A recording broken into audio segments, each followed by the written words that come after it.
कौन सी सरकार के राज में डॉलर के मुकाबले रुपया सबसे ज्यादा गिरा, आज समझते हैं डिटेल में।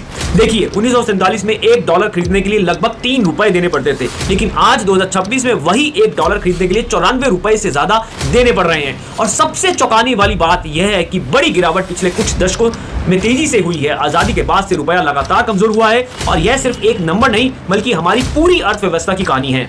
चलिए साल दर साल समझते हैं। 1947 में जब देश आजाद हुआ तब डॉलर और रुपया लगभग बराबरी की स्थिति में था।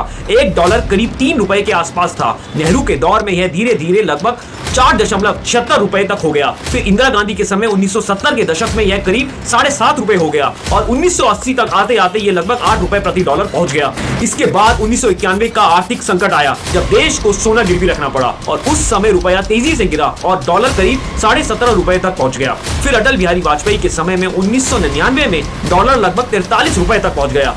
मनमोहन सिंह तक आते आते मनमोहन सिंह के दौर में यानी 2004 से 2014 के बीच डॉलर लगभग 45 से ₹58 के बीच रहा। इसके बाद मोदी सरकार में 2014 से अब तक डॉलर ₹58 से बढ़कर ₹94 तक पहुंच गया है। यानी इस दौर में भी रुपया में बड़ी गिरावट देखने को मिली है, लेकिन सिर्फ किसी एक सरकार को जिम्मेदार ठहराना सही नहीं होगा। रुपया कई कारणों से गिरता है, जैसे कच्चे तेल की बढ़ती कीमतें, डॉलर का वैश्विक स्तर पर मजबूत होना, आयात ज्यादा और निर्यात कम होना, विदेशी निवेश में बदलाव और आर्थिक संकट। हर सरकार के समय अलग अलग कारण रहे, लेकिन नतीजा एक ही रहा, रुपया लगातार कमजोर होता गया। और इसकी असली मार पड़ती है आम आदमी पर, क्योंकि रुपया गिरता है तो पेट्रोल महंगा होता है, पेट्रोल महंगा होता है तो ट्रांसपोर्ट महंगा होता है, फिर ट्रांसपोर्ट से जुड़ी हुई डेली रोजमर्रा की चीजें जैसे कि सब्जी से लेकर रोजमर्रा की हर महंगी चीज महंगी होती है। डॉलर और रुपया का खेल सिर्फ बड़े लोगों का नहीं है, ये हमारी और आपकी रसोई तक पहुंचता है। इसलिए जब भी सुने कि रुपया गिरा है